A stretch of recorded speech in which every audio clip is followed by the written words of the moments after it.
Lynn.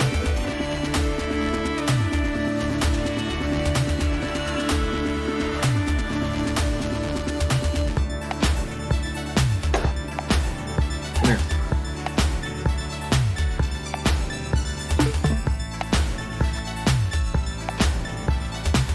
Lynn.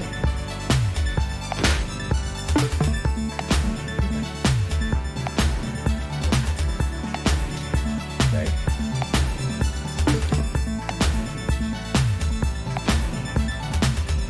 Doesn't take us long.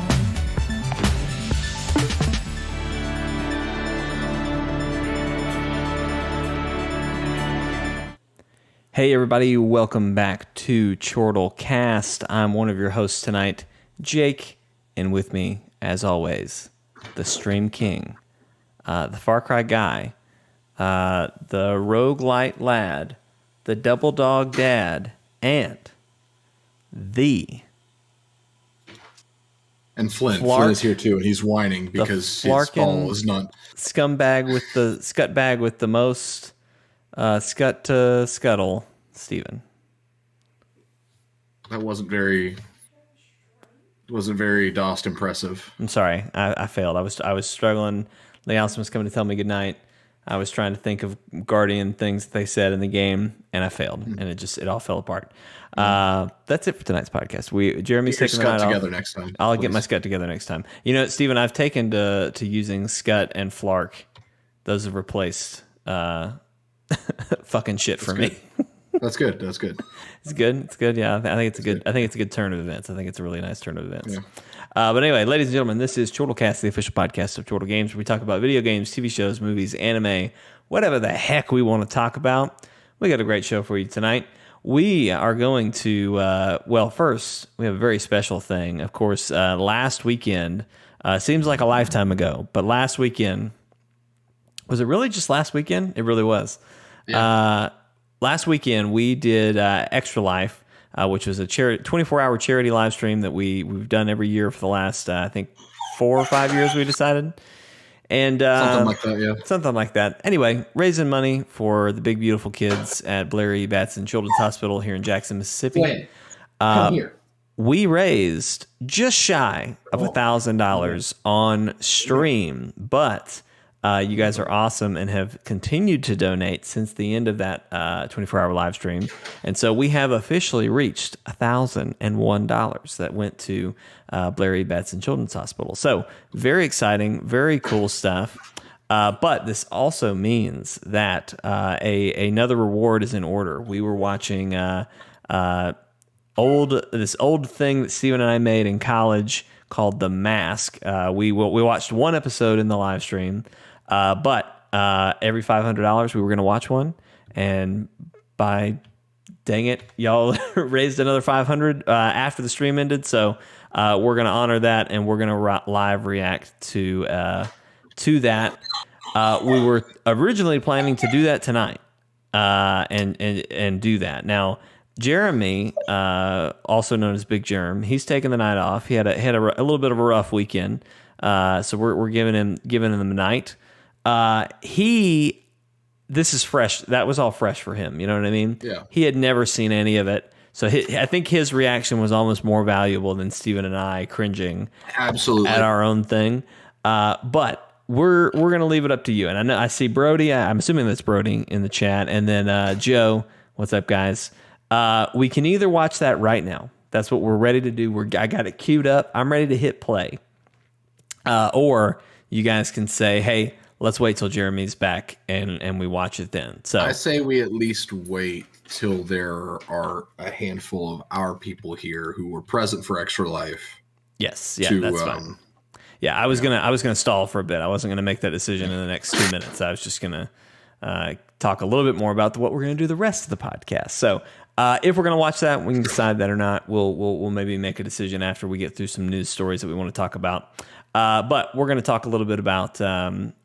First off, kind of a random announcement. Joe is throwing out a very good question, and that is, ¿por qué no las dos? Which means, why can't we have both? Which I assume he means, why can't we just watch it now, but then also rewatch it again later with Jeremy? Because the reactions won't be the same. because we'll have seen it. We will have seen it. And, It's kind of like, do you want half your pie now and the other half later, or do you want, you know what I mean? Do you want the whole pie at one time, or do you want to eat it 2 halves later? You know what I mean? That didn't make sense. I don't know. It's not really. God dang it! The dog's got him. Steven, what are you playing while we're doing this lovely podcast? I'm playing Synthetic 2, which is an early access. I've played Synthetic 1 a lot. Really liked it. So they kind of just dropped early access for the sequel. And so I'm like, yeah, let's do it. Steven said, sure, I'll just do it. Very nice. I think we'll talk a little bit about Spider-Man. But then Outriders had a big showcase today, or an update, dev talk, whatever you want to call it. Broadcast. Thank you. Internal term. The official term. So Steven is going to talk a little bit about kind of what they announced. He's very excited about it. Probably after he finishes that, we'll maybe take a full poll. If there's no one here, we may just make the deciding factor for us. Yeah. Not that we don't appreciate you, Joe and Brody, but I just mean if we don't have more people to make the decision, then we may just default that to let's at least wait till Jeremy's here so we get the full benefit of the reaction. But either way, we will do it. But let's make that call after we talk about news. Then to wrap up the show, we are gonna have a Guardians of the Galaxy spoiler cast, which if you've never seen a spoiler cast, never heard of the word spoiler cast, we're gonna talk spoilers about Guardians of the Galaxy. We're gonna dive deep. I beat the game, I guess it was Sunday. I'm still working on the platinum. I'm actually, when we start talking spoilers, I'm gonna play the game. I'm in a very spoiler heavy section. I need one more costume, and then I got to kill like 10 guys with a charge shot. Steven, just a quick tangent. Did you use the charge shot at all in the game? Barely. Horrible mechanic. Probably one of the worst mechanics in the game. And there's a reason I didn't just get it naturally. Well, the charge shot is useful, but the problem is it's difficult to use. Well, I didn't have problems using it. The problem that I had with it was that I always had a Guardian move that dealt more stagger damage readily available. So I just never needed it. So tell me this now, Steven. Does a charge shot add stagger? It does more stagger damage than basic shots. That's the whole point. Interesting. That's good to know. Because the trophy is stagger 15 enemies and then kill them with a charge shot. But what you're telling me is if I could just shoot anybody with a charge shot, it'll stagger them and then eventually kill them. Well, the stagger is, the Drax. It's been like 2 weeks since for me, when you say stagger, I think, okay, throw Drax at him. That's how I'm going to stagger somebody. Yes. But anyway, now I understand. Now I understand. I have a new method of staggering. Anyway, we're going to do that. I probably could platinum this thing before we finish talking about it. So we'll hang out. We'll talk about it. But first, let's jump in. Steven, just quickly, let's talk about Spider-Man coming to Marvel's Avengers. I forget when they dropped kind of an update to the Thursday. I almost said road show. That's not it. Roadmap. Oh, Thursday. roadmap. Yeah, that was a while ago. They sent an update. I forget. I think even before we got this updated one, we saw that Spider-Man was coming out this year, but we didn't know when. Yeah. And then there was another one that was more recent that showed, hey, we've had Black Panther come through. We've had Halloween, whatever it was, come through. Here's the next couple of months. And it was like November 30th. Here's all these things popping off. Spider-Man's one of them. Yeah, like half of the roadmap picture was things we already got, and the other half was all dropping in a day. Yeah, and that day is November 30th. And there's lots of things in there, and we could go into detail, but it would just be a lot. I'm sure we'll talk more about it once it's all here. But there's like updates to loot and gear and a lot of the updates that we've been waiting for. But again, Spider-Man, November 30th. And then they dropped an image first, and then they said a trailer was going to come later. From a dev stream where they were showing like a menu and Spider-Man was behind the menu. So it was like a little tease. Oh, right. And then Thursday is when they dropped the trailer with Spider-Man joining the team, which there's a great money shot in there of Spider-Man assembling with the Avengers. Yeah. Awesome shot. Very cool shot. Very cool shot. Yeah. So what did you think of that trailer, Steven? It was fine. See, I thought they got the line read that Spider-Man did at the beginning of the trailer was too close to Yuri Lowenthal because it got my hopes up for like half a second. Well, go ahead. Go ahead. Finish your thought. No, you go ahead. No. Well, okay. Sorry to interrupt. I didn't mean to interrupt you. That trailer de-hyped me very much. It had me. It dropped my hype level significantly. Okay. I don't know why. It just felt very awkward. I don't know if it was and what I think it is that this obviously Spider-Man. Well, I say obviously. If you don't know, Spider-Man is exclusive to PlayStation, so that's half your player base right there who may care about this but aren't going to be able to do anything about it. So just like they're not going to care by default. So I feel like Spider-Man is kind of going to be thrown in here. Like another thing they announced, I think after the trailer, was they showed off some costumes that he's getting. Yep. Spider-Man Noir is in there, which is all me and Steven care about. So, all that matters. That's all that matters. So we're happy. But like, I would be shocked, Steven. Seriously, I would be shocked if we got any more costumes for Spider-Man. Like, I mean, they showed a lot. Oh yeah, absolutely. There were plenty of costumes there. I'd say as many costumes as were given to Black Panther in his release. Maybe not quite that many, but they showed off. There were as many. Okay, I'm pretty sure. And I see what you're saying. Like, why put in? I would just be shocked if they added more after this initial launch. They'll do color swaps. That would be the most. That would be the most I'd hope for. Anyway, what I'm getting to here is I feel like that trailer was awkward because they probably had Spider-Man read some lines for combat, for whatever his story is going to be, which I don't expect a ton from. I expect it to be like a 1 or 2 mission thing, just to introduce the character, introduce how he's in, and then I don't know, whatever. But 3 or 4 missions tops. I think they recorded those lines, and that's it. Like there's nothing else, nothing extra, nothing fancy.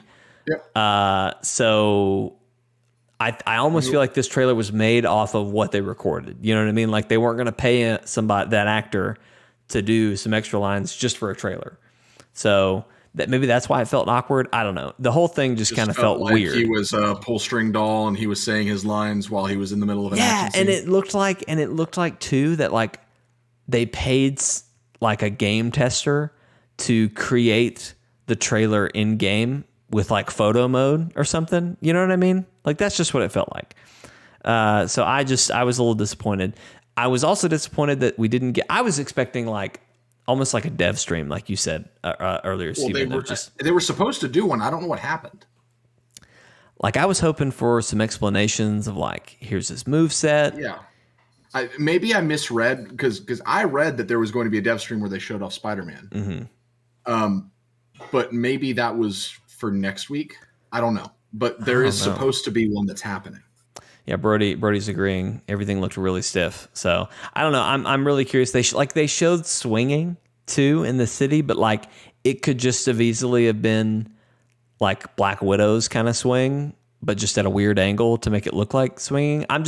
There's a lot. I still have a lot of questions, but obviously I'm excited for the character. But I just that wasn't a very good trailer to me to introduce him.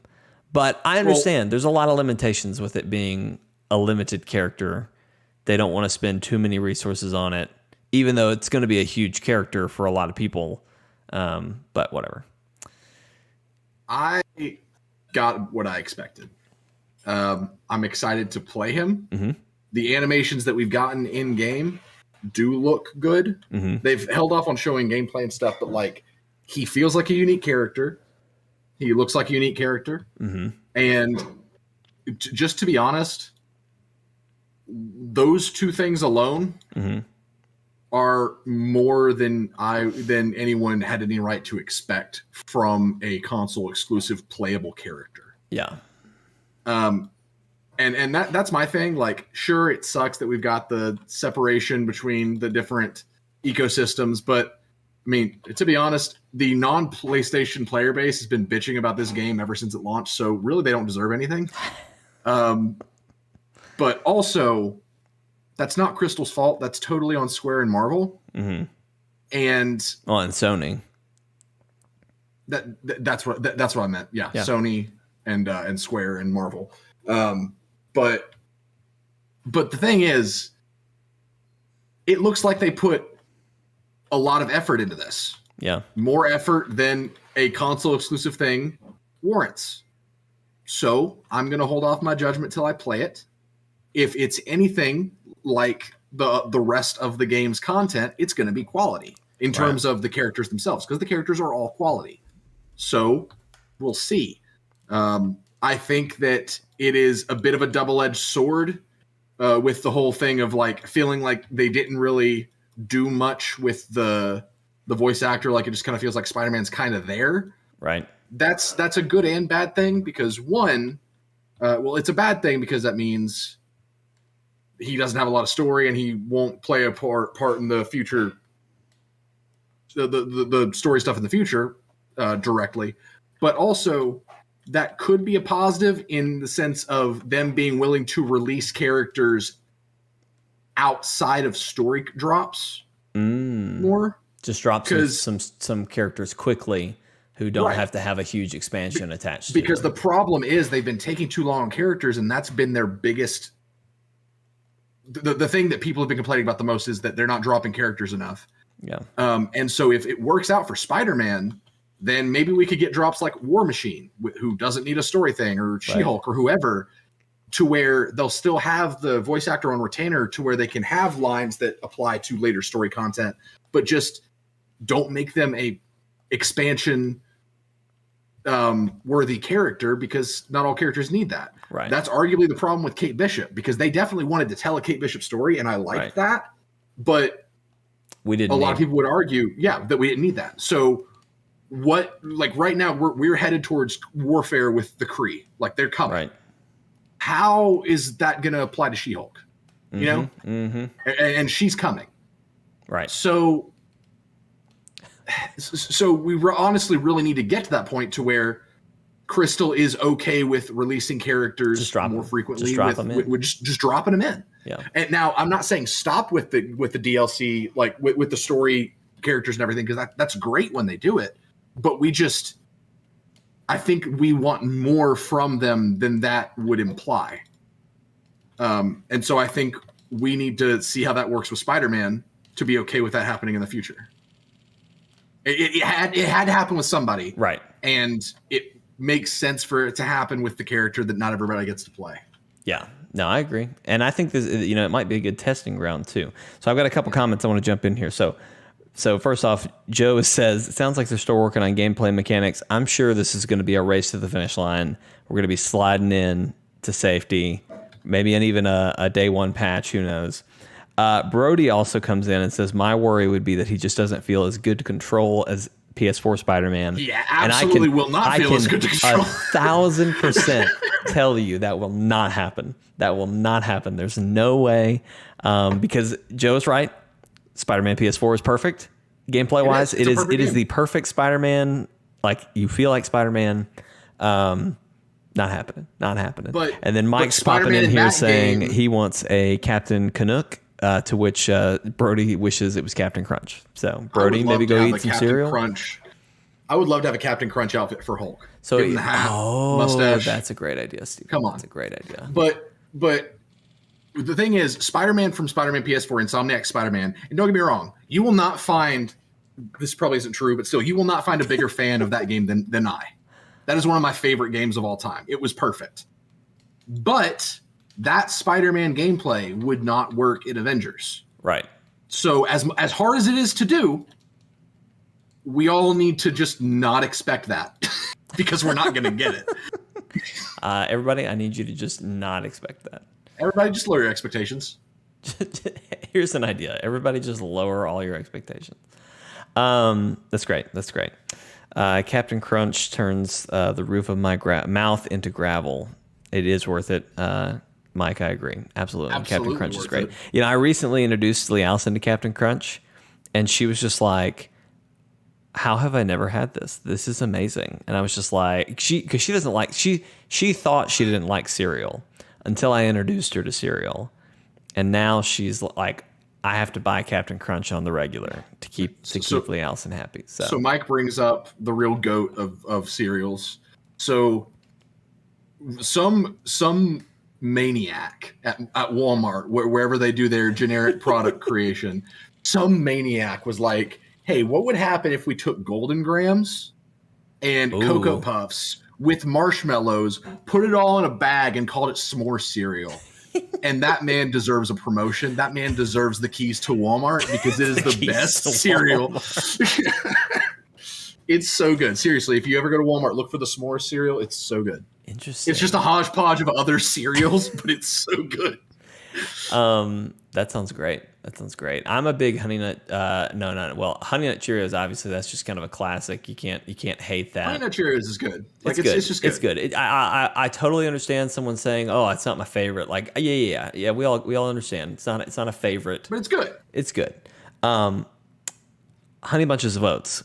That's my adult go-to cereal. But then kind of my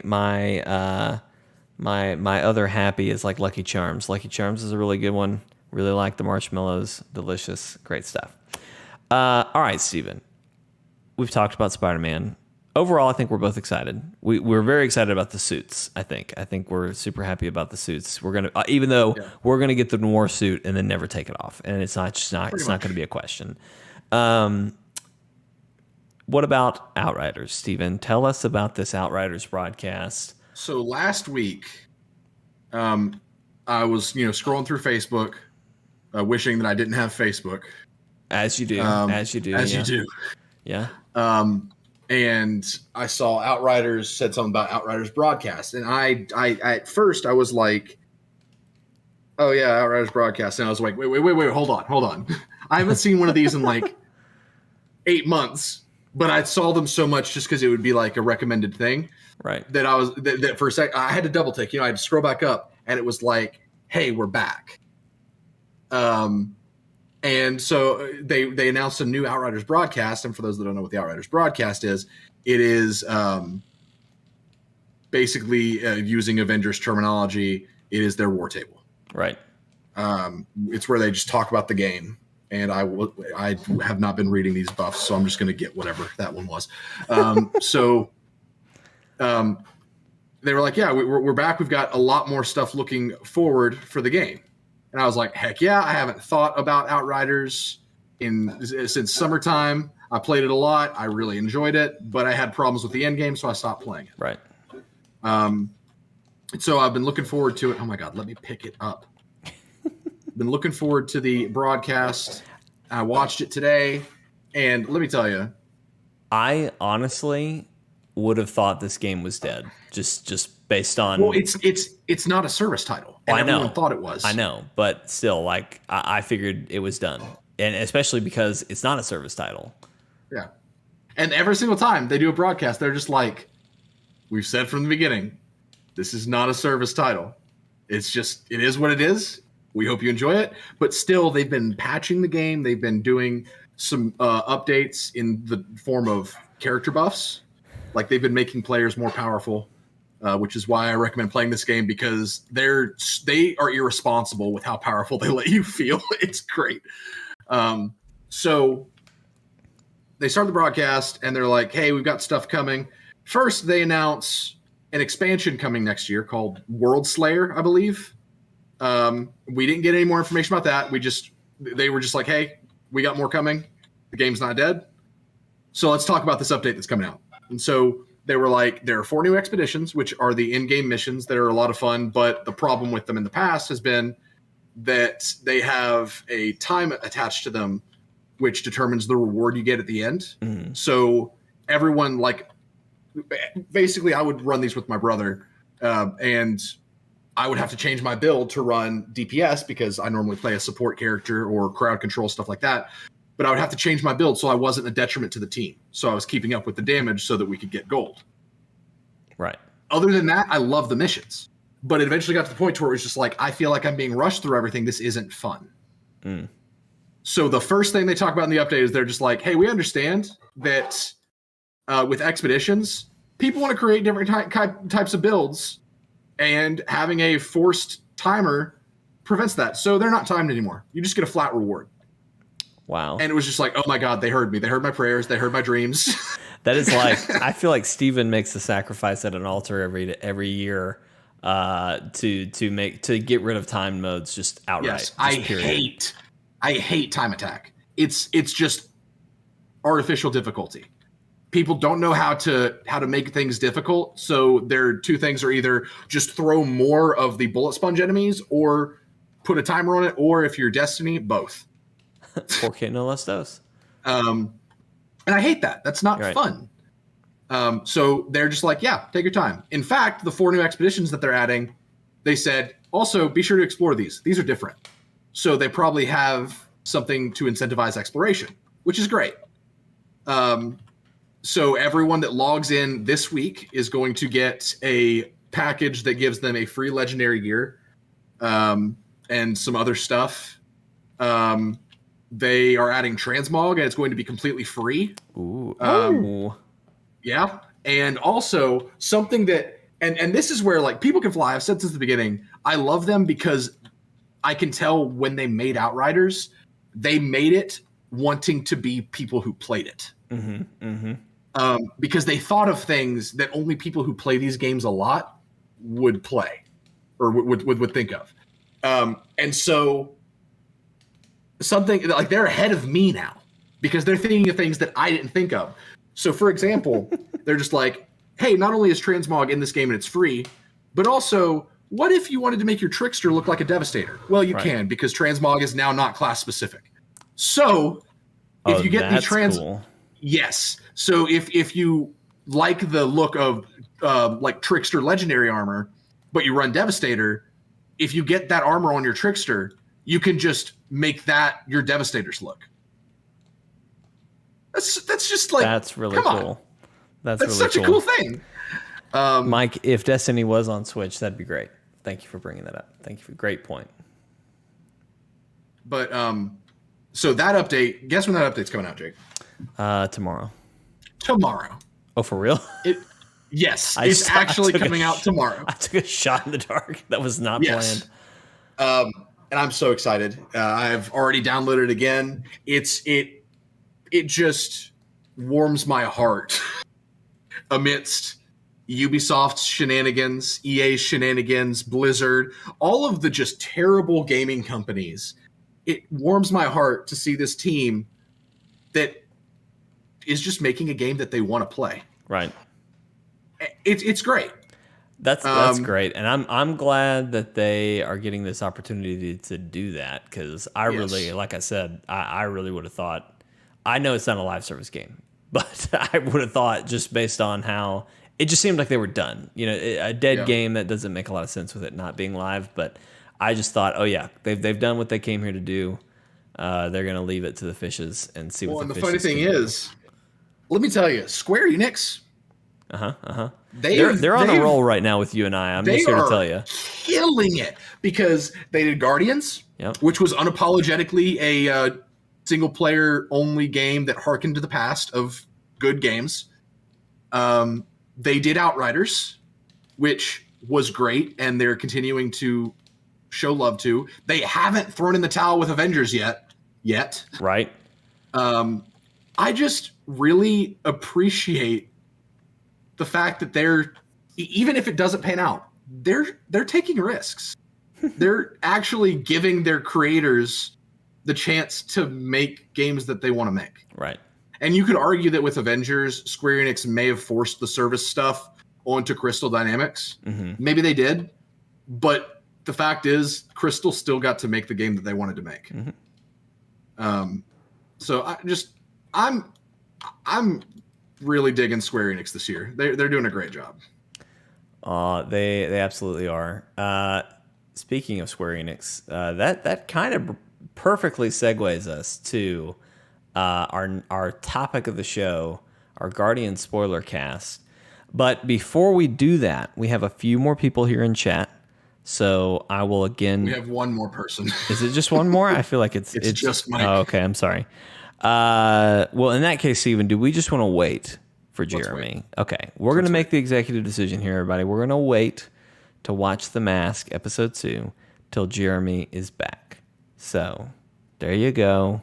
If that upsets you, I'm terribly sorry, but we will watch it. We will honor that $1,000 goal mark. But I promise you guys, you will enjoy it so much better with Jeremy's reaction as well. Yes.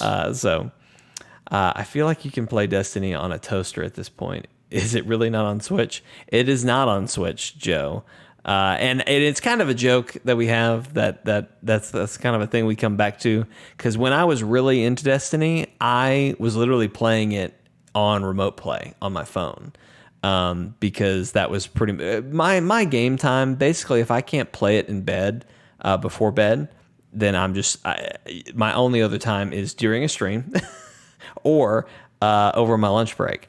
And so in Destiny, which this is a frustration point for Steven, but also it's kind of become a frustration point for me, is Destiny, like, you need to be playing to really, really be playing Destiny and like be top of your game, ready to go for anything.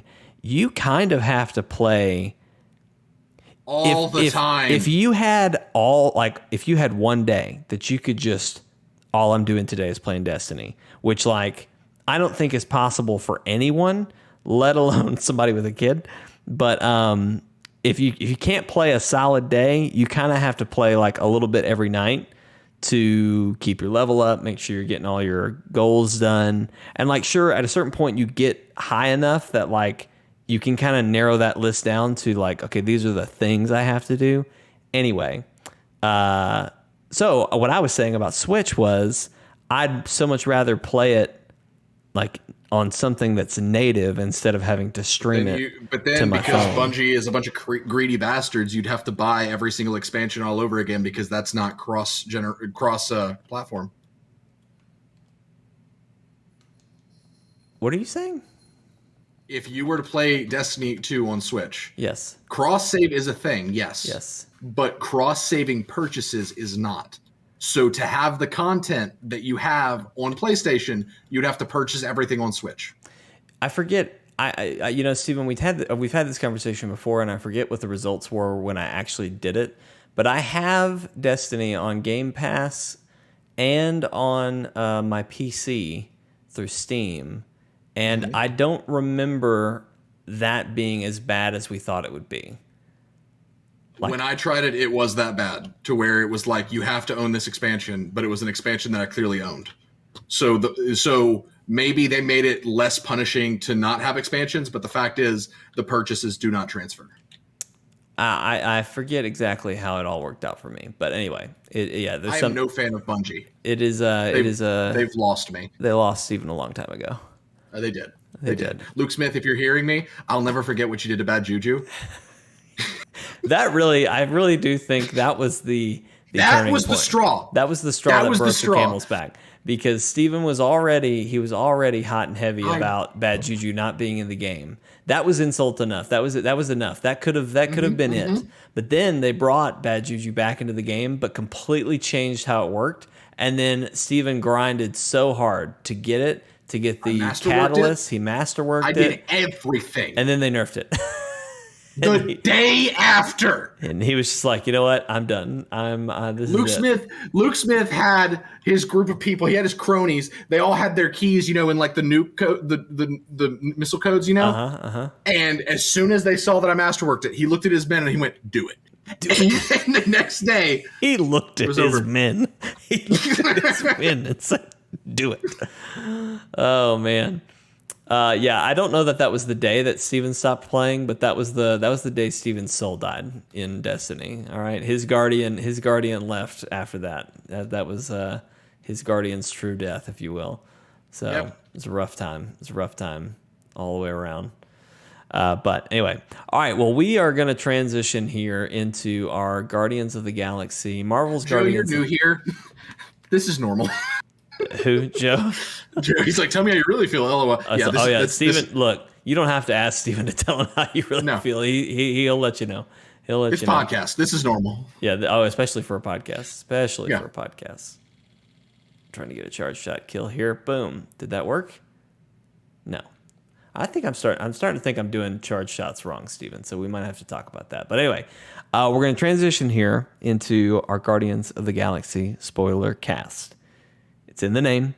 Spoilers. We're going to talk spoilers. We're going to talk about story stuff. We're going to talk about gameplay stuff that we might have saved, which that's probably less. But anyway, all spoilers. All right. I'm also not going to cough on you. I'm going to switch the gameplay over to me. I'm playing Guardians. I'm playing the last playable mission because I missed one outfit, one GD Gamora outfit, and I'm really just hoping that the trophy is just gonna cut me some slack and let me get the trophy or get the outfit, pop the trophy, and walk away. You know what I mean? I've been told that it doesn't work. I've been told if you miss something, you have to replay the whole game. I'm really hoping that doesn't apply to outfits. Anyway, I'm playing through stuff that'll probably be very spoilery. We're not going to have audio. You'll see subtitles. Just telling you. Just throwing that out there, all right? So maybe just listen if you don't want to watch. If you're waiting to finish Guardians, maybe come back a little bit. Or just just tell Jake to switch it back to my gameplay. Well, I think it'd be it's topical. It's topical, Anyway, this game's newer than Guardians. Yeah, it's more topical. We're talking about Guardians. You know what I mean? You know what I mean? Yeah. All right. So I beat the game. Well, here let me start with this. This is my favorite anecdote. I texted Steven this the other day. We already knew that Square Enix basically made this game for Steven, right? Yep. One of his favorite Marvel characters, if not his favorite. You get to play as that character in a strategic, real-time strategy game. The story pulls from some of his favorite Guardians of the Galaxy comic book arcs. They nailed the story, they nailed the characters, all the stuff that we've heard Steven talk about, even generally. All the stuff. We knew they made this game for Steven. But I've now come to realize, now that I've beaten the game, that they also made it for me. But I was a lot easier to please than Steven was. So they did all this. They did all this in the thing, and I feel like the developers were like, okay, now this Jake guy, how are we gonna hook him? Because we don't want to have any bad apples in this. You know what I mean? We want 100%, 10 out of 10 from both these guys. What do we got to do? And I feel like some guy in the back was just like, put a dragon in it. And they were just like, yeah.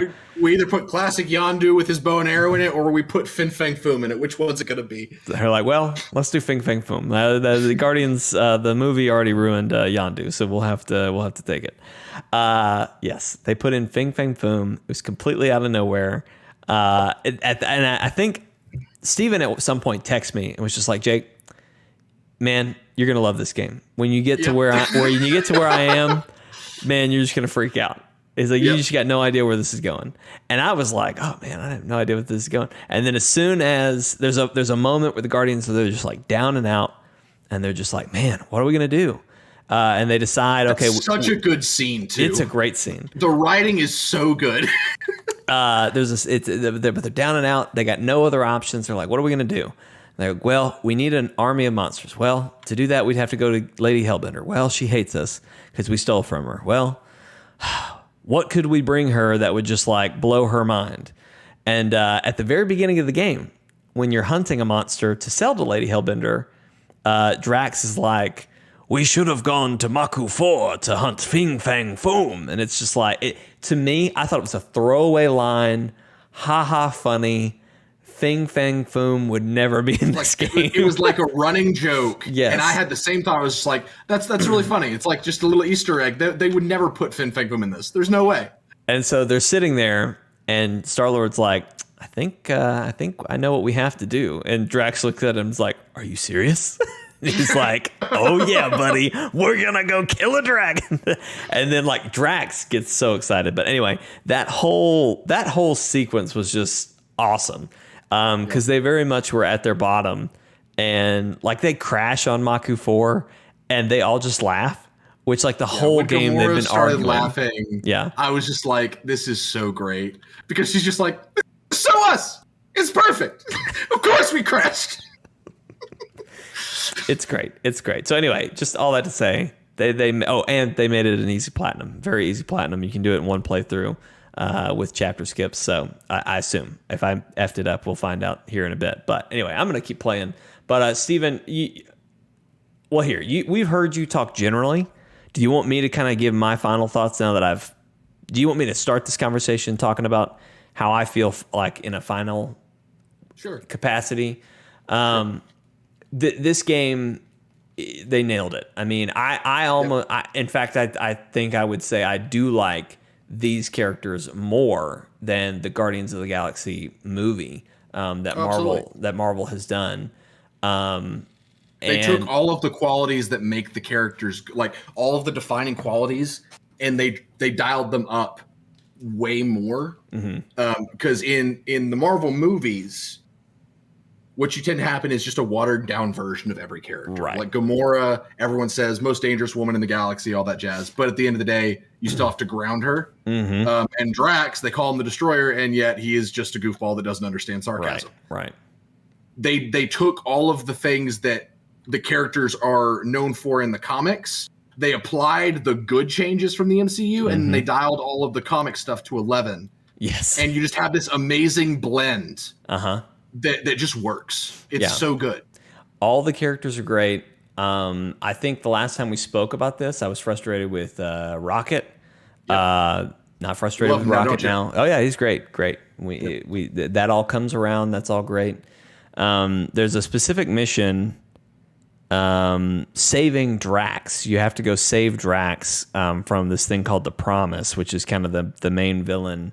Something that's going on with them.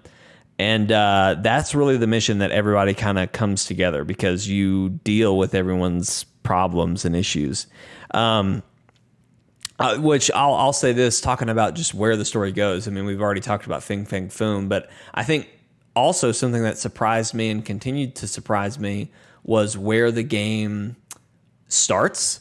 Because like in this world, Drax has already, presumably they keep saying, killed Thanos, which is crazy, which that was something, I think you just mentioned it, Steven, about, in the movies, he's the Destroyer, but he is just a goof. He's the guy in the comics who ripped out Thanos' heart. Yeah, but, in the comics, he walks up behind Thanos. Hold on. Let me, give me 15 seconds. In the comics during Annihilation, this is pre-Guardians.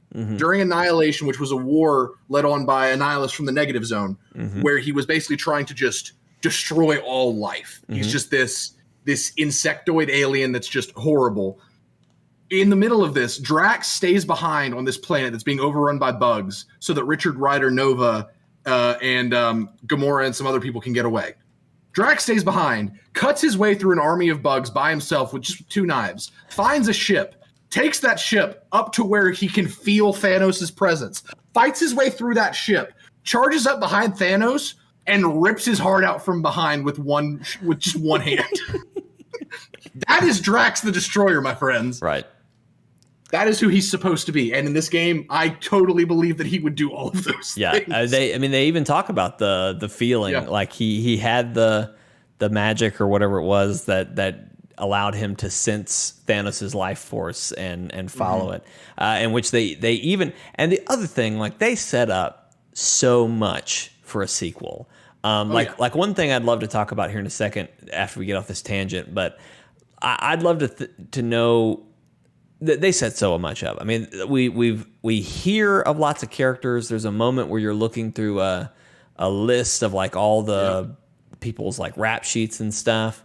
And there are so many people that are listed and mentioned in that, and like that have no relevance to the story right now. Like they are little more than a cameo in this first thing. But like we could totally come back to. Yeah, I love that they put the effort in. Now I talked about this last time we talked. They put the effort in to do like a full design of a lot of these characters, and they even made a model for Thanos, right? Just for one scene, just to fight Thanos very quickly, and like because it was important to the story. There was not everything just felt like there was just so much effort put into it. I'm going to be real though. That Thanos, the first time I saw Thanos, if I had been streaming, I would have been busting a gut laughing. I don't know if it was the helmet or what. He's a very bright purple. It was very comical. So it would have been a great stream if I had been streaming to react to that. But anyway, yes, like you said, they put that in there. They talk, Drax keeps saying that he allegedly kills Thanos because he still feels Thanos' life force. So he thinks Thanos is hiding somewhere. Like we could do something with that in a sequel. Like, I loved that story. Yeah. Like the actual story of what happened with Thanos, I thought was awesome. Mm-hmm, mm-hmm.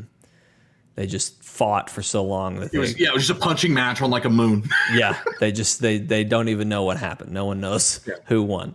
But yeah, very, very, very, a lot of stuff they could do. Which is so crazy because this storyline feels very much like it is an apocalypse level storyline. And I don't know. It just, the whole time I was thinking like, holy smokes, like this would be like the final game in a saga, I feel like. If of any other game, but for this game, it's just just another. Yeah. This is just the start. This is how they become a team. They save the galaxy from a apocalypse level threat, and they've already done a galactic war. And that's kind of how they came together. Like I appreciate how much they tell us about that story, but I almost kind of wish that was the game, was us seeing that a little bit, but. Yeah. There's so much of it that you get through conversations and other lore bits that I doesn't even bother me. They did a really good job with planting seeds that felt like we were gonna get, like we could get payoff in the future, but there was enough establishment about it to where it wouldn't feel like it doesn't make the story feel incomplete if that ends up just being world building. Right. Exactly. So that was very good. I do want to talk also. We've talked about gameplay a little bit, and there's not a ton of spoiler stuff, but just some updates now that I've beaten the game and gotten to play a whole lot more. I love the tactical live action, not live action, but like live strategy, the real time strategy that you're doing in the game. Yeah. When you first start, they kind of teach you everybody's first and basic ability. And for the longest time, that's all I really used. And I unlocked the other stuff, but I just didn't really do much with it. But I would encourage anyone who's playing to actually look through what those abilities do and try to incorporate them, because it really does open up a ton of other opportunities. And like I used to originally, and most of this is true, but like Drax, I think of as, okay, I got to stagger somebody. Who am I putting Drax at? And most of his moves do stagger, but there's different ways to stagger that are more effective in certain, I don't know, scenarios. It's just it's very good, and I appreciate that they give you so many, I don't know, tactical ways to fight. Gambit to where like Groot is normally your AoE character in terms of like either immobilize or doing light damage, but then you have Gamora has one AoE attack, and then Rocket has two, but also Rocket has the big Flarkin gun, so technically three. They did a good job of spreading out the characters to where they all do a lot. And I feel like Drax was the most one note, but I didn't feel it that much. See, I feel like Gamora is a little one note for me, just because for me, she is, okay, time to hit hard and heavy, Gamora, go. And like there's one move that lets her jump between several enemies. That was the only other one that I was like, okay, cool. Now Gamora can kind of handle lots of people. Like if I had smaller enemies, I didn't waste Gamora unless they were way out of my range. And I just needed them dead immediately. Like that was the only time I really would use Gamora on smaller people. And then obviously Drax and Groot are great for larger groups of enemies, but sometimes you just don't have them available, so you gotta make do with what you got. But there are multiple options to crowd control. Like with Groot, you can do the vines, or with Rocket, you can do the vortex grenade, which I ended up using a lot. That thing's amazing. Is that the one that sucks them all in? Yes. Yeah. I didn't use that one a ton, but it's super useful because you hit him with the vortex grenade, you hit him with Groot's triangle, and then Drax's his shockwave thing, and then Gamora's square, and you've killed the entire group all in one fell swoop. But it's great. We've talked about the huddle, I think, a couple times, but just to give, I guess, a final note on that, I really do think it was a really, really great idea that I hope for a sequel they perfect. I had a great moment. I forget exactly, Steven. I texted you when it happened because I was just like, this was amazing. Like, I'm on board with this whole thing. I think I got the same thing too, because when it happened to me, it was on stream. I was like, oh, it's the Shrek song. Yes. The Shrek 2 song. Yeah. I know what it was. We were saving Cosmo, and there were a couple giant robot priests around. It was a hairy situation. And obviously I was very worried about Cosmo. So I went full force because I didn't use the huddle a ton, which I think too is why it never felt annoying for me. And I'm bad about this. I hold on to your super move, my super move, way too long. But there's Fing Fang Foom, by the way, for everyone on the channel. Also, the coolest shot in the whole game is about to happen right here. I screenshot that as soon as it happened. I did too. I've screenshotted that moment 3 or 4 different times in different outfits just because it was like, wow, this moment right here, it's coming. Boom. And there it is. The coolest moment in the game right there. What was I saying? Something about, the huddle. I forget exactly. I was saving Cosmo, huddle up, and the conversation was, man, we're getting whooped out there, but everyone's depending on us to save the galaxy. And then Star-Lord's speech was like, I know it's tough. I know there's a lot of pressure on, but the galaxy needs a hero or a savior, and we're the effing guardians of the galaxy. If the galaxy needs saving, we're gonna save it. Now, who's flarking with me? And they all cheer and get excited, and then I Need a Hero comes on. I was screaming. Like, I was so pumped. I'm getting chills right now just thinking about it. I was so pumped for that moment when it happened. And I was just like, this is what the huddle's for. This is great. This is amazing. When it works, it works. In the final fight, Steven. Yep. Not even the final boss. Raker? The final Raker fight. We're trying to save Nikki. which is a young girl who you meet at the beginning of the game. Is she Star-Lord's daughter? Is she not? You never know. She's not. You do. She's not. She's not. Do you think she is for a long time? But then right at the end, they're like, nah, actually, no, she's not. Which kind of was crazy to me. We'll come back to that. Anyway, the stakes are high, Steven. If there's a time to use an ultimate move, it's flarking now. You know what I mean? Mm-hmm. So I used the move, and I forget what the conversation was, but it wasn't good. It was just like, oh, I know what it was. They were like, man, we're having so much fun out here, like, you know, whacking these fools. Like, this is great. And then my speech was like, okay, but you know, stay focused here. We don't want to have too much fun and then lose. And then he's like, now who's with me? And they all go. And I was like, okay, maybe we can ride this out. And then wake me up before you go. And played during the final fight. And I was just like, are you kidding me? Like, I was like, I died after that. Literally in the game, I died. It was over. I was not winning at that point. So, and then I just didn't, you know what I did, Steven? I didn't use the huddle. I just didn't use the huddle for that fight. I just said, you know what? We'll figure it out. We'll make it on our own. So that was disappointing. But anyway, it's just crazy. I wish they had somehow figured that out. Well, it's easy. Give me 3 choices. Just let me pick which song plays from 3 choices. I don't think it. Okay, I see what you're saying. I was about to say, I don't think the song is based on your choice, but but like, give me 3 choices. Like zoom in on Star-Lord's music player. Mm-hmm. Give me 3 choices to pick from. Always make one of them a Star-Lord song, because that whole album is amazing. And was criminally underutilized during pretty much after the first quarter of the game.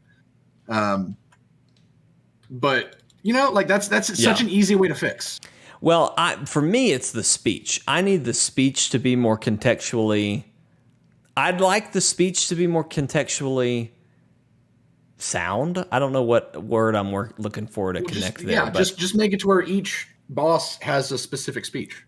Well, but see, and that's the thing, and that's why maybe that. Oh, you know what, Steven? That's a great point. I see what you're saying. Make the bosses have specific speeches, but then let the random fights be whatever the heck they are. Exactly. That's a good point. I like that. I hope. My point is, I hope they don't look at this and say, "Oh, people didn't like the huddle." We love the huddle when it works. We want more huddle. Just fix it. Yeah, just fix the huddle. We like the huddle. Just make the huddle better, because it's a great mechanic. It just doesn't always work the way you want it to. But yeah, that's really all I had to update about gameplay. All in all, I thought the gameplay was a ton of fun. I'm really glad they took the route that they did with commanding the rest of the Guardians and all of that. It definitely feels like you're playing as everybody, even though you're not. So I'm super happy with that decision, and glad that they made that decision. And I can't wait to see. Or where you played as the individual characters, it would not have worked. No, it wouldn't have. And see, here again, I think by and large, the story here still shine. Like, that's still the king, right? The story is still what makes this game what it is. And obviously the characters and the writing and everything. The gameplay is still comes second to me. But the gameplay is still very good. What's up, Vortex? I'm not going to sing, but yeah. Rock on, Vortex. Keep rocking. I assume that's a song. It's a Star-Lord song. Okay. It's Space Riders with No Name. Come on! Steven, I'll just be honest with you. I haven't listened to the Star-Lord's album. So good. I need to. The only one I know is the one that plays. Dang, I can't even think of how it starts. It's the one that plays at the beginning of the game. That's the only one I know. Probably Zero to Hero. Yes, Zero to Hero. That's such a good one. It's good. We're Here, Zero to Hero, and Space Riders are 3 of the best ones. I need to. I'll have to go back and listen. Go back and listen to those. Okay, everybody, I'm here. I'm at the moment where I flarked up last time. All right, I've gotta lock down here and get this outfit. Steven, I've talked a little bit. We've danced around the story. We've talked about like different elements that happen in the story. You know, kind of not vaguely, but just we've hit on a lot of random points. Mm-hmm. Would you like me? You haven't mentioned the golden boy in the room. Oh man! So here, let me come back to that. So just while we're dancing around a little bit, Cammy, the space llama, hate it. Complete waste. Like I don't even know why that was in there. I don't hate it, but I kept waiting for the ball to drop on Cammy. Like I was waiting for it to be like, "Hello, I'm Uatu the Watcher. I cannot intervene." But I always observe. Yes, that's the kind of shit I was waiting for. Scott, that's the kind of Scott I was waiting for. I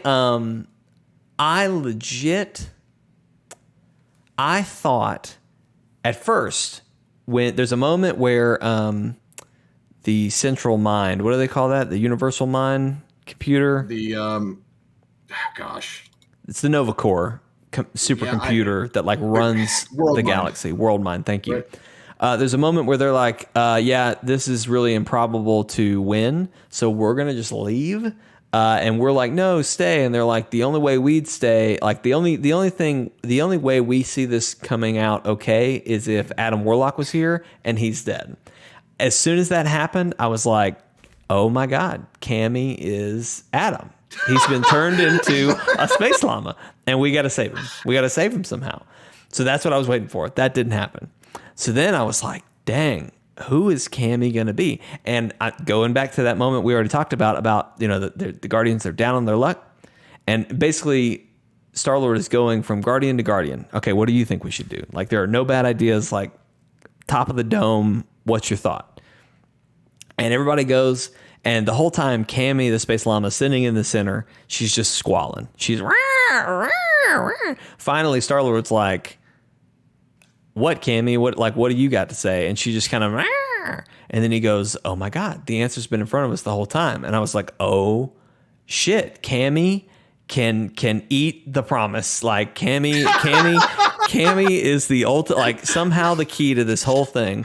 And then eat the promise. And then he's like, "Oh, thing, fang, foom. Like, let's go there." And I was like, "Oh, okay." And then at that point, I was just like, something's gonna happen with Cammy. Like Cammy is something's gonna turn around. And then there's a moment when you beat the game.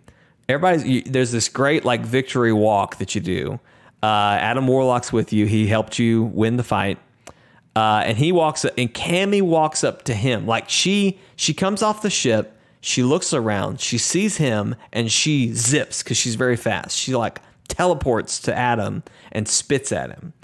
And I was waiting for him to be like, "Clarissa? Like, how did you find me?" Like, and then be like, "This is my wife who turned into a llama." Like, I was waiting for some freaking ball to drop with Cammy. Nothing ever happens. If Throg can be in this game, they can really do whatever they want. Now that was a treat. That was a treat I was not expecting. I never expect Frog Thor, but I really expect Throg, but you never expect Throg, but I really appreciate Throg being there. Yeah. But yeah. So I did not like Cammy because it was just like, what's the point, you know? Mm-hmm. But like, I still don't like Cammy, but at the back end when it was like, wait, Cammy did nothing, I sat there and I was like, yeah, that sounds about right. Because like the Guardians, that's just very them. You like right. just have just random things, you know? Mm-hmm. And the only thing I was really surprised with in hindsight is that they didn't play that up more to like, and maybe they were really subtle with it if that was their point, but if their plan was to make people feel like, okay, now Cammy's going to save the day, then you know what? Bravo. You guys nailed subtlety super well, because that's what I felt. And that's what Jake felt.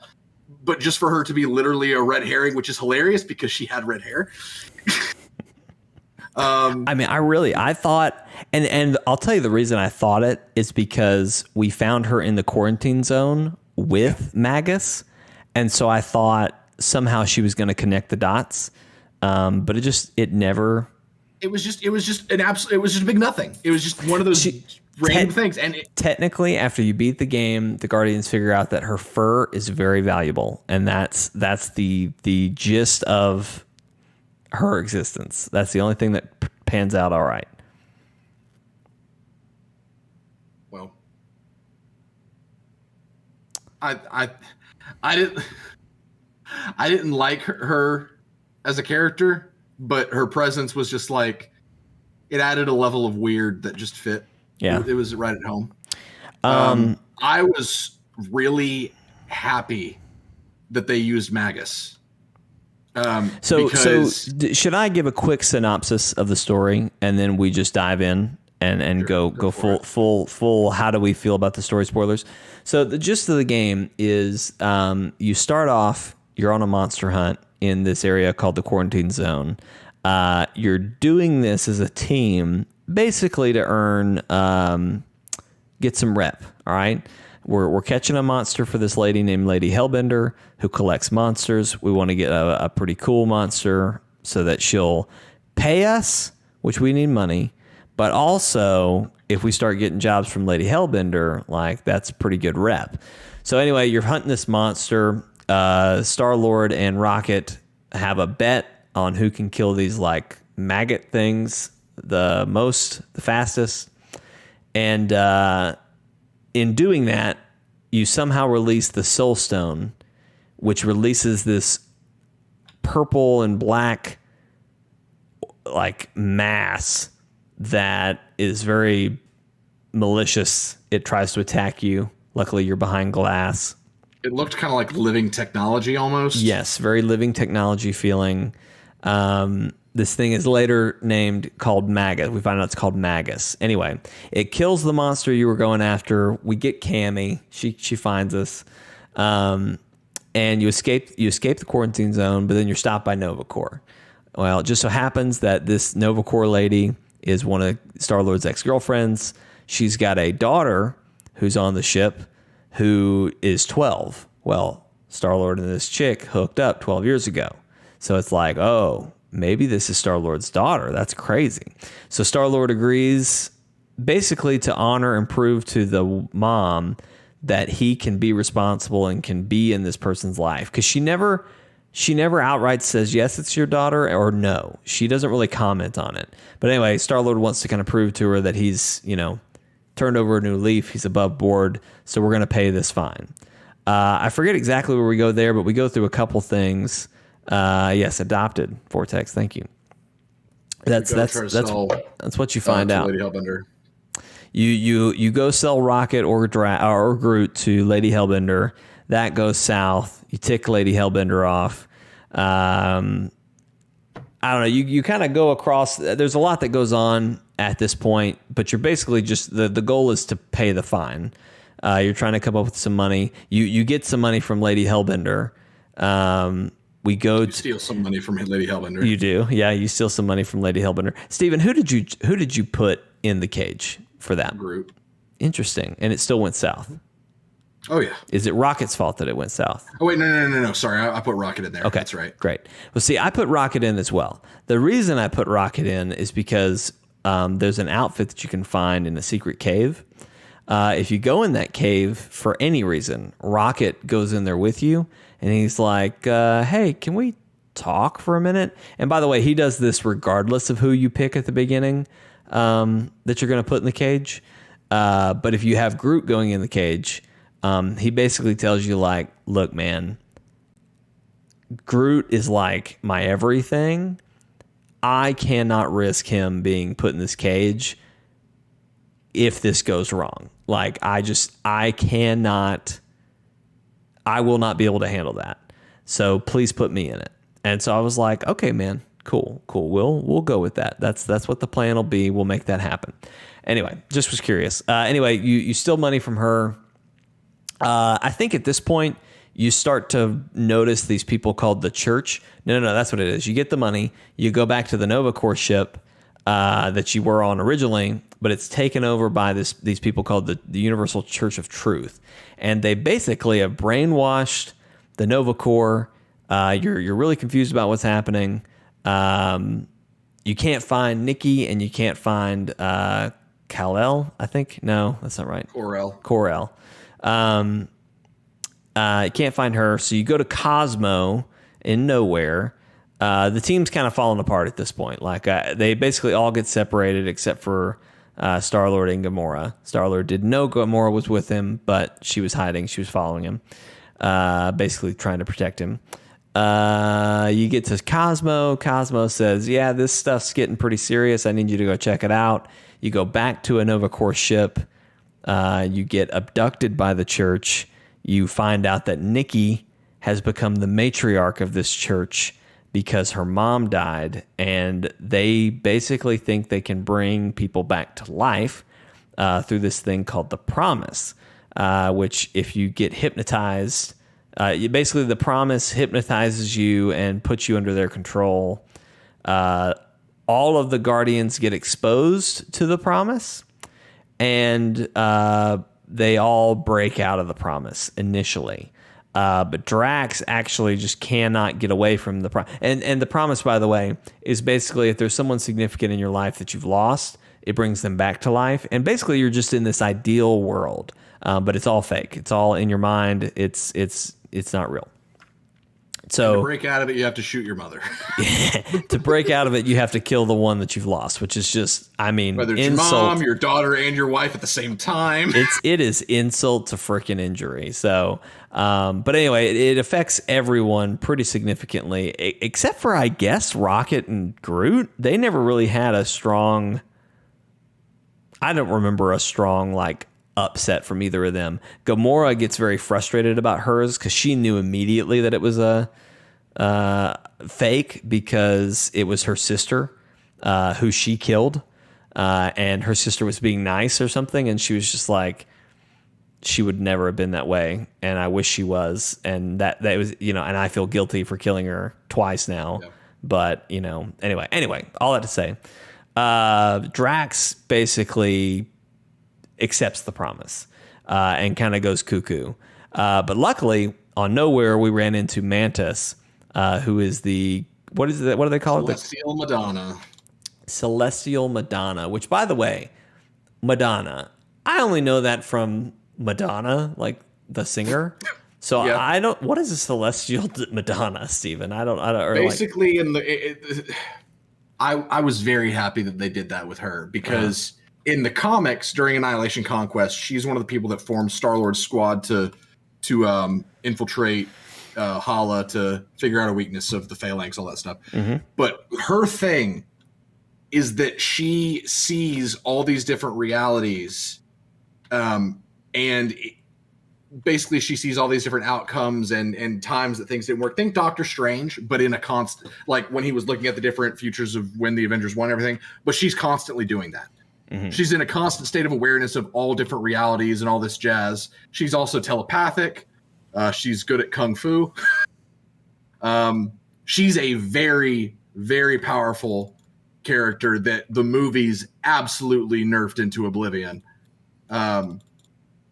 So for them to do what they did with her in this game, I was like, oh yeah, I thought that was awesome. I was very happy.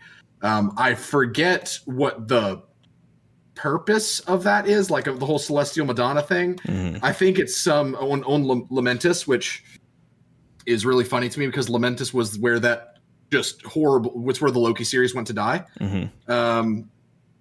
But on Lamentus, there is a spiritual group that believes that she is to save the galaxy in some way or something, or some kind of thing. Mm-hmm. So basically she's part of some kind of prophecy. Interesting. And that's the best summation that I have. There you go. Well, I'm incredibly frustrated right now, Steven, because why? Didn't work? Yeah, I'm standing where the outfit should be. It's not here, and I don't know what I'm afraid has happened here, Steven.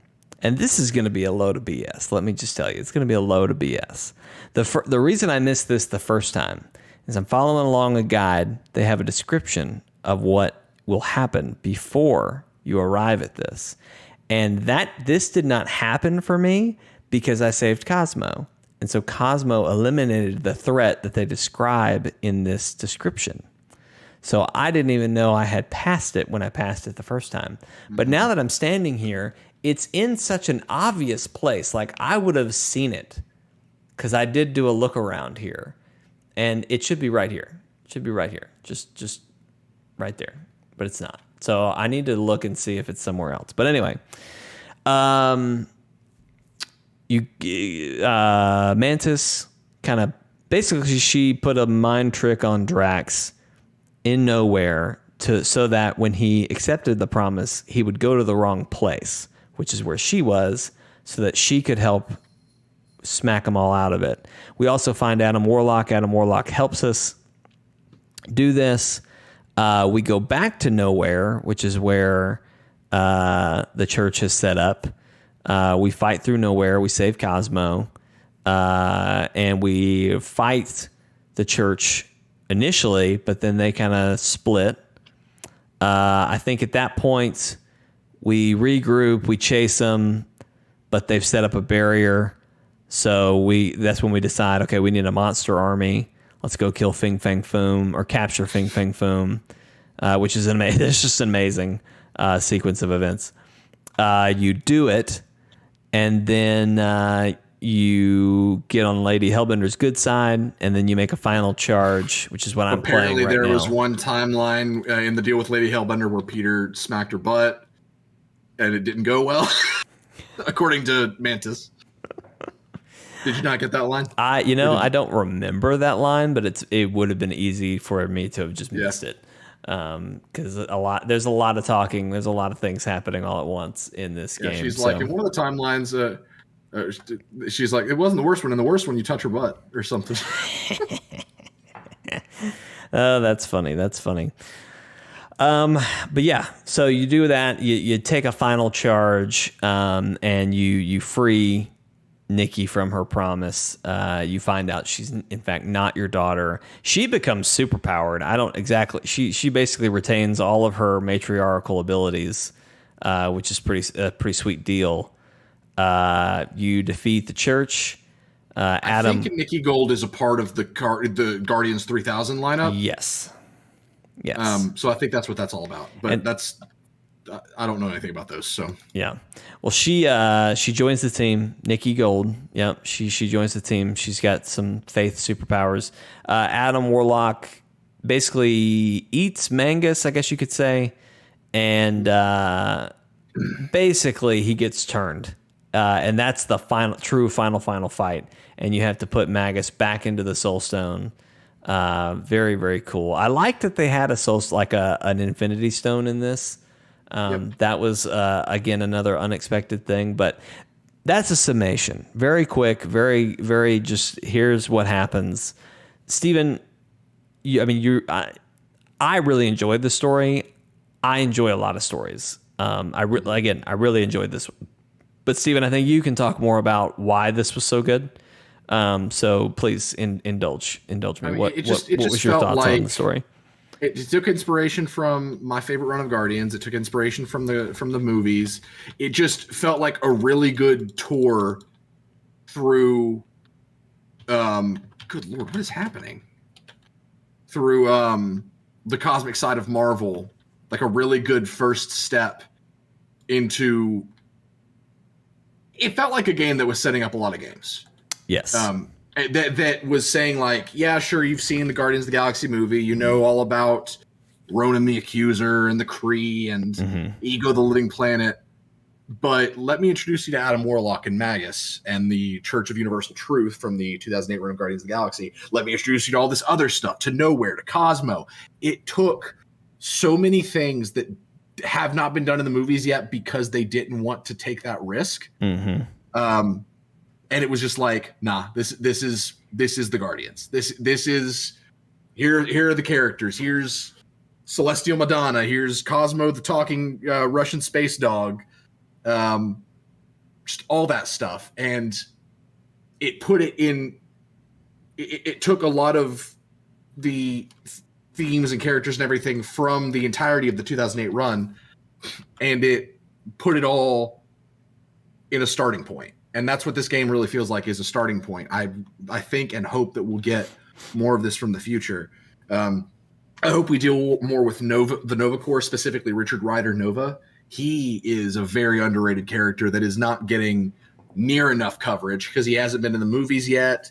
He's not really in any video games. Nova, I know. Yeah, Nova. He is awesome. Yes.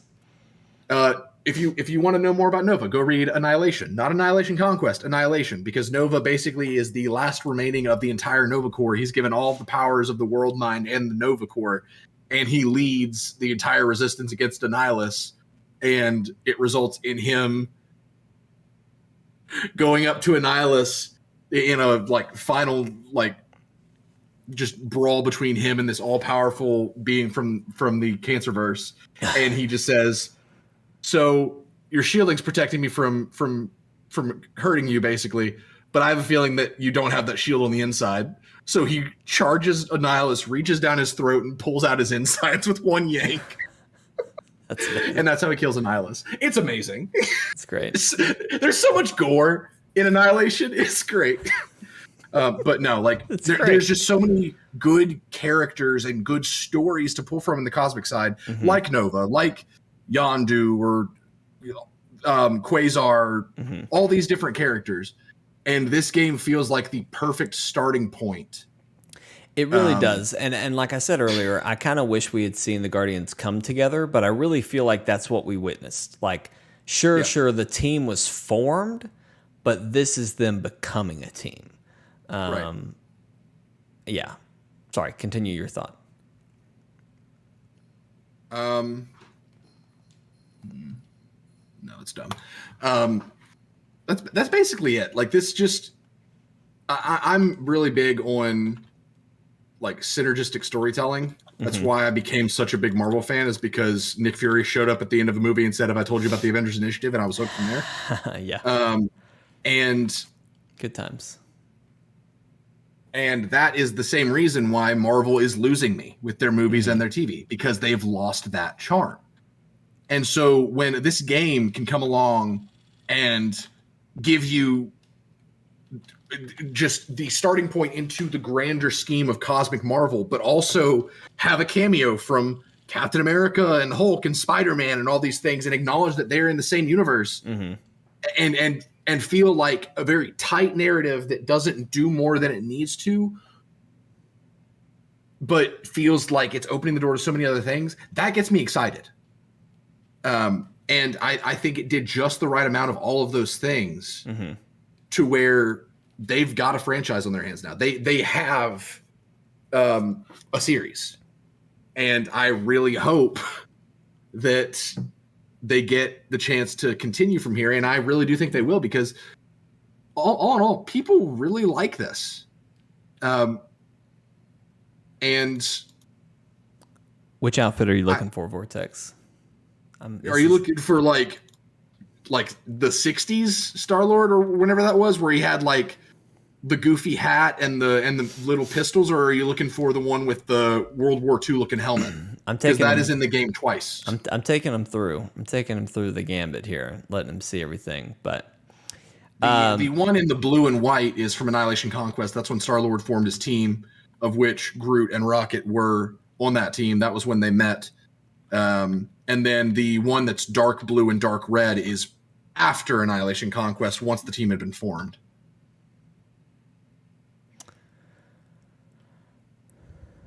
Yeah, it's he said black and red one or the white and blue one? Second row, far right. Yeah, so it's the white and blue one.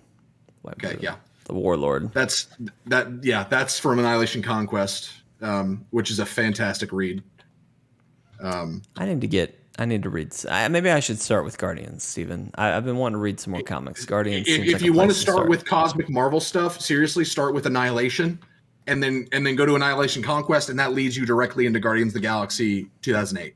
Gotcha. That is a great tour through cosmic Marvel. You get to meet Richard Rider. You get to see how ridiculous he is. You get to see Drax kill Thanos. Just all the good stuff. It's a good time. It's a good read. I'm still working through. I finished Annihilation Conquest, and I'm going to start reading 2008 Guardians again. But I kind of stopped reading once I started playing a lot of Switch games again. So I need to get back into it. The Switch will do that to you. Yeah. To wrap up our thoughts here, Steven, I think obviously we're both very high up on this game. We really enjoyed our time with it. And I think we both hope for, and honestly, I expect a sequel at this point. I'll be very frustrated if there's not a sequel. What are kind of your hopes and dreams for a sequel at this point? And that can go story, like what story do you want them to go through? What additions do you hope for? Like take me through the gambit there. What are you hoping for? So I'm hoping that the next game has to do with the Spartax Empire. Oh yes. Because again, they absolutely nailed Star-Lord in this game because they were just like, yeah, your father is Jason of Spartax, and they don't say anything else. And that's such a big deal because Peter is actually the heir to one of the biggest empires in the entire galaxy. He's a prince. Right. And his father is a horrible person. So I hope that we get more from that. Yeah. And then if I was to map out a trilogy, I would say I want to deal with the Spartax Empire in the second game, and then I want the third game to give us something akin to Annihilation, to where it's just like a big galaxy-wide war. Like maybe it's a war between the Kree and the Spartax Empire, or maybe Thanos comes back.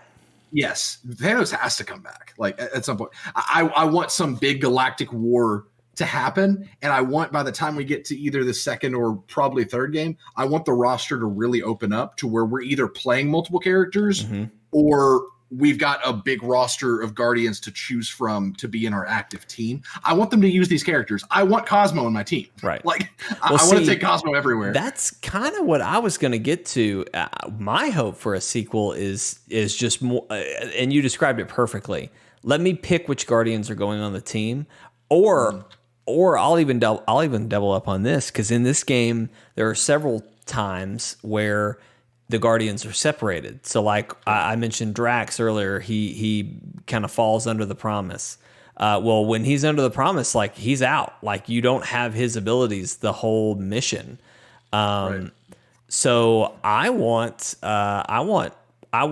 to have other Guardians that I'm taking. Like I want Nikki. I want to be commanding Nikki in the next game, and have her power set, do something special. And sure, maybe on games where the whole team is there, I pick who is like actively playing, or something. I don't know. There's ways you could do it, but like I want to get more from all these characters, but I don't want to lose the intentionality that this game had. Yes. Like, and that's really the catch though, because like I could say I want a co-op Guardians of the Galaxy game, sure, and I do, but that requires a lot.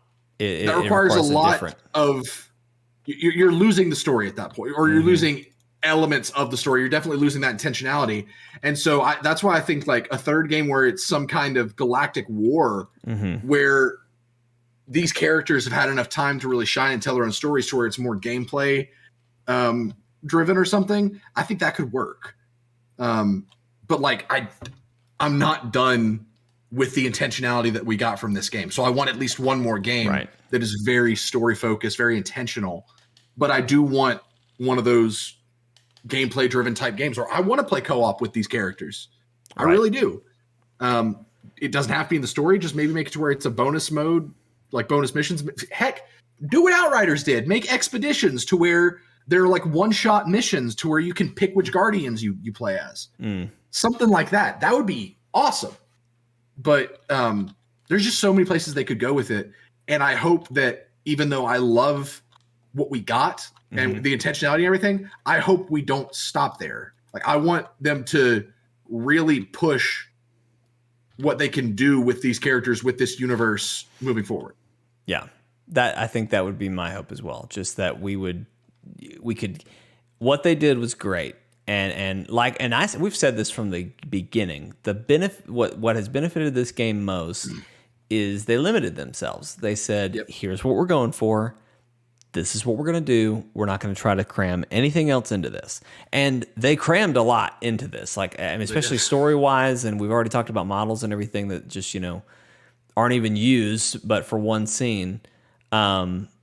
There's a ton in this that they didn't have to do. They gave us, they really indulged us with a lot. I don't know where I was going with that. Something about if they do another one, upping the scale while keeping the same focus is going to require more. What I hope is that, critical reviews have been good. I think fan reaction, and maybe it's just because I'm following their not Twitter page, but you know what I'm trying to say, like follow. Well, I guess their Twitter page. Yeah, I'm following their Twitter page, and it seems like everybody is just stoked about the game. I haven't seen a bad review for it. I haven't either. And so, I honestly, Steven, I know, I don't know how much pull and weight this really has for devs and for people, but if this game, I think even if it gets nominated for Game of the Year, that would be huge. And I would think that it would have at least some sway for Square to be like, okay, look, guys, you proved Square to get a Game of the Year. When's the last time that happened? Oh my God, I know. I feel like that would be the door to say, hey, you know what, guys, you've proved us wrong. Here's take. You've done a lot with a little. Do more. You've done a lot with a little. We're gonna give you more. We're gonna grant you more money, more time. Make the game that you really wanted to make. Because I feel like they already kind of did get to make the game they wanted to make. Absolutely. But make the game you wanted to make if you had unlimited resources. You know what I mean? Yeah. But which, by the way, I've said this on stream probably, but I don't think I've said this around you. If Death Stranding is anywhere mentioned at the Game Awards, I'm going to lose my mind. So mentioned period or just like mentioned period? Okay. All right. Jeez.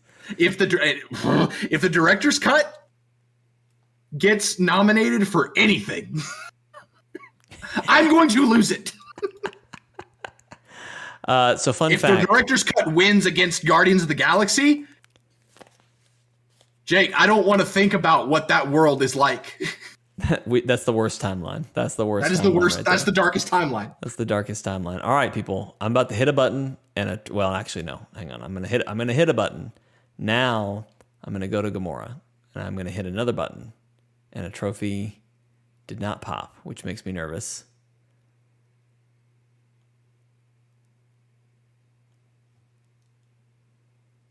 Oh, if I have to play this whole game just for one outfit, I'm gonna be so mad. Fun fact, though. If you save Cosmo, this outfit is in a different place. Very strange. Very strange. Did you save Cosmo? Do what now? Did you save Cosmo? Oh, absolutely. Yes. I told you that was the time. That was the best use of the huddle that I ever had. That's right. So that scene was so good. It was so sad and sweet, but it was so good. When he was like, I had a collar with a name and a family to rub my belly. Like, oh. To be honest with you, I was just kind of shocked. I did not realize that I could have not saved him. You know what I mean? Mm-hmm. Like that's where I kind of froze up. I was like, wait a minute, you're telling me that I could have not saved Cosmo? Like that's horrible. That sucks. So the trophy is find all outfits and then equip all outfits.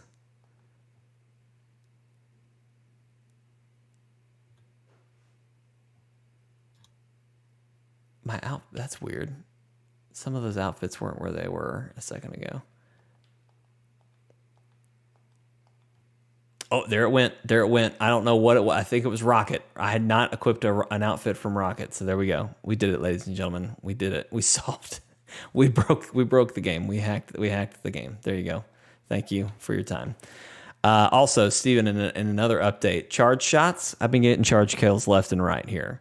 I'm still at 46%. No idea. It says defeat 15 staggered enemies with a charge shot. Steven, how do I stagger an enemy? hit them with a charge shot or basically fill up their bar, hit them with Drax, right? Whatever, get them real low, and then just hit them with a charge shot. Right. Okay. Yep. That's what I've been doing. Don't know. Now I'm watching credits because that's where I'm at. Steven, anything else you want to say? No, Vortex. Unfortunately, Rocket's beard cannot be removed. What do you mean, unfortunately? Oh, it drives me crazy, Steven. I really hate the goatee thing. And I'll tell you what I hated. I got over that, Steven. I got over that. I said, you know what? It is what it is. What I couldn't get over was the stupid goggles. Really hated those. The outfit that I ended on, I don't know if anybody got to see it. It was very quick. It's the smuggler outfit, I think, something like that. Anyway, he's in like a tux. He's got some sunglasses on. It's great, love it. So that's it's a shame that's like one of the last outfits you get for Rocket because it's one of the best. But anyway, all right, Steven, I think we've talked about really everything. Is there anything else you want to say? I mean, I think the perfect wrap up was if about Death Stranding, if it wins or is even in the conversation next to Guardians of the Galaxy in the game of the year. Guardians needs to be nominated for several things, even though the Game Awards are a complete joke and none of them are actually legitimate accolades. Well, and forget the Game Awards, just awards in general, because there are several shows. You know, we talk about the Game Awards, we react to the Game Awards, but I hope writing, absolutely. I hope they get a lot from that. But I don't know. I think a lot of people have been calling this the sleeper hit of the year, and I hope it continues to shine in that way throughout as it continues on. So anyway, well, ladies and gentlemen, that is our podcast for tonight. Thank you for tuning in. Thank you for watching. Thank you, Vortex, for popping in during our spoilers and hanging out with us.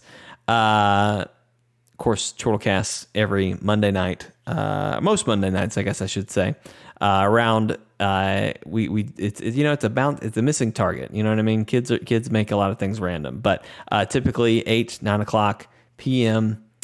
We do our podcast here, talking about video games, all that good stuff. You can watch it on YouTube, chortlegames.com, twitch.tv/chortle_games.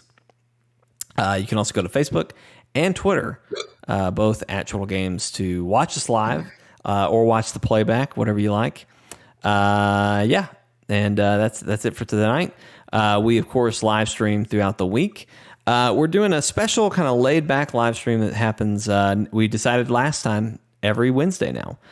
We're doing a Sentinels of the Multiverse campaign that Steven has so lovingly crafted, and we're playing through that.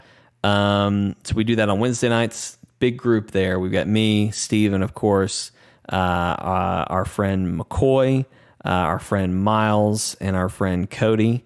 Jeremy is on standby always for those if someone has to bounce. But it's a lot of fun. We play around. We're playing some Sentinels. It's a very chill. It's a very relaxed stream. So come hang out. Watch the mayhem ensue. I don't think we've had a confident game yet. Even our fake game was rough. Yeah. So it's been a lot of fun. It's been a nail biter pretty much every time. It's been a lot of fun. Look, when you make stakes, when you put stakes on it, we're like, I forget my character that I played last time. She's out for like 4 or 5 weeks. I forget. It was a lot. A lot of us were down for a long time. Anyway, a lot of fun. That's on Wednesday nights, every Wednesday night now. And then of course we live stream, give or take. Hopefully, that's the plan. Plans always go south. What is it Captain Cold says? You make the plan, you stick to the plan. The plan goes wrong, you throw away the plan. You know what I mean? You just roll with it. That's Wednesday nights. Thursday nights, we live stream on Thursday nights, Friday nights, and Saturday nights. I will probably be seeing you guys Thursday night. I'm hoping to do an Animal Crossing stream. Haven't done a huge Animal Crossing stream in a while. I told you what I bought. What'd you buy? Switch OLED. Did you really? Yeah. Do you have it? I've been playing. It comes in Wednesday. I'm thinking about I've been playing so much Switch lately, and we're going on like 3 trips in the next month and a half. Right. and I want to get back into Monster Hunter Rise to where it was just like, I think I just want to get the Switch OLED because I have a version of the Switch that was before they updated the battery and everything. Yes, so I was same like, here. you know what? I'm just gonna do it. So I joined a Discord that was for restocks, and on Sunday morning when I was working, like preparing for the church service, like changing up lyrics for the songs, I got a ping on Discord and it was like, Target, they restocked. And let me tell you, Target for the second time came in clutch, got my game console from Target. I just kept, like, I wasn't even at that point sure I wanted to buy it. And it was the kind of the same thing with PS5 where it was just like, I kept going till the website would stop me, and the website never stopped me. Somebody stop him. Somebody stop him. Well, I'm curious to know what you think, Steven, because I'll tell you what, the last wedding I shot, they gave me a nice little tip. So I got some cash burning a hole in my pocket, and I thought about it. I drove past GameStop the other day, and I said, oh, I could walk in there and buy an OLED Switch. I don't need one. You're going to have to. But you're going to have to find them in stock because they are hard to find. Not easy. Very fair enough. That's how it'll stop me. You know what I mean? Anyway, I'm hoping to do all that to say. I'm hoping to do Animal Crossing Thursday. Hoping really, I'll give you, an updated island tour because that's fun. But I'm really hoping to show you guys some of the Happy Home Designer, like the new DLC stuff, just because I think that'll be a little bit more interesting. We'll go down my chore list and there'll be a lot of things. So what's up, Leo Crane? Thank you for saying that we're amazing. We appreciate that. And then Vortex said, buy one for your future gamer, aka my son. Vortex, that's a great point. You make a lot of points. I've already considered buying the OLED and then leaving my current Switch for Asher. But here's my thing. I was hoping the OLED would be a Pro. Didn't happen. So I kind of just bailed on it. But then I've heard so many good things about the OLED that it's just so much better in handheld, and I play the Switch in handheld mostly. So I don't know. I'm just I'm thinking about it. But Steven, if you come over and tell me, "Oh, Jake, it's the best thing since the Switch came out," I might have to bite. I might have to bend over for it. I don't know if I'll be able to even tell you any of the differences. Might have to bend over for it. That's what I just said. You know what I mean?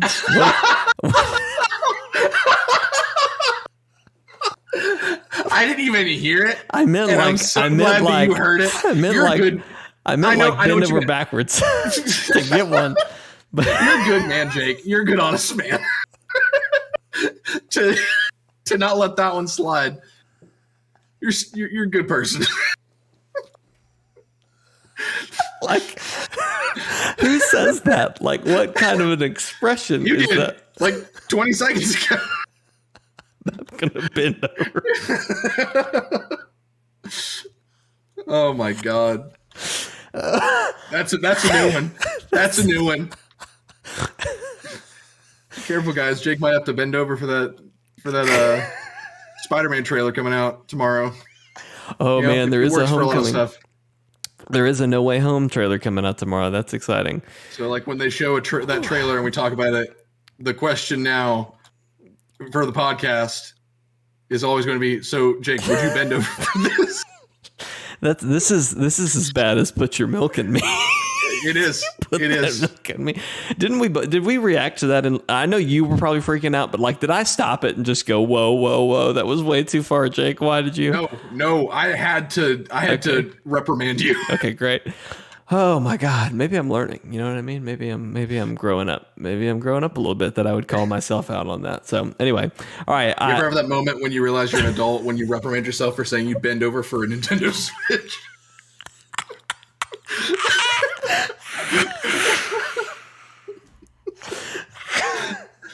That's the moment that you know that you've really grown as a person. What's so funny? That's such a great expression, and I am really shocked that I haven't heard someone say that. Maybe, please, someone, and I don't care if this is someone commenting later that like, no, you stole this from somebody. Like, please let me know, because for a while there was a song that I sang, like just kind of sing-songy, that at some point Brody and Steven were like, Jake, do you just like Queen? And I was just like, what are you talking about? And they were like, that's a Queen song. And I was like, I thought I made that up. So yeah, it was "Don't Stop Me Now" by Queen. That song. I'm trying to think. Yeah, Jake's just singing "Having a Good Time, Having a Good Time," and I'm just like having a good time, having a great time. Yeah, I thought it was at the end of Extra Life, like our second or third year, and I just said a casual fact about that. I was like, "Have you ever seen the movie Hardcore Henry?" Because they have the last action scene of that, and Jake's like, "What are you talking about?" I was like, "That song?" He's like, "That's not a thing I just made up." Well, ladies and gentlemen, if you stuck with us that long, I hope it was worth it for you. Vortex isn't going to let it die, so we'll let it live. Would you guys bend over for more podcasts? Oh man, well if you guys would bend over for more Chortle games. We stream multiple times. Man, that would have been a great segue if I hadn't already done the rigmarole. Steven and I bend over backwards for Guardians of the Galaxy. It will be in our Game of the Year conversation for sure. We will see you guys in the streams later this week. And until next time, be good to one another. We'll see you later. Bye. Don't bend over for anybody or anything unless it's consensual.